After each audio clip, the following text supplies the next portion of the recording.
On Business News Tonight, the Auditor General notes that the Ceylon Petroleum Corporation has not adopted the proper procedures when blacklisting suppliers. Auditor General H.A.S. Samaravira noted that this was revealed following an audit of the CPC. The COPE report highlights that the losses incurred by the Ceylon Petroleum Corporation since 2008 have steadily increased. The COPE committee points out that sufficient information was not provided on disputes that arose with regard to stocks of fuel imported during the months of March, June and July last year. The need for the Auditor General to conduct further investigations into this and formulate a report in this regard was also identified through the COPE report.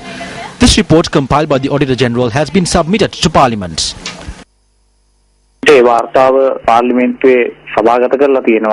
submitted this report to Parliament. In it, we highlight that a loss of 8 billion rupees was incurred during last year due to inefficiency and having to pay excessive amounts for fuel. We also note in the report that the proper procedure was not adopted when blacklisting companies.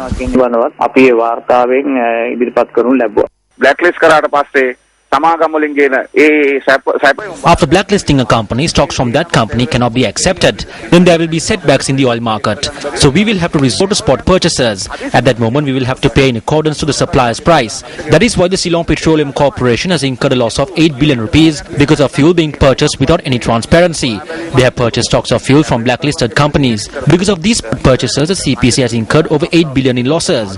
This clearly indicates the inefficient administration at the CPC.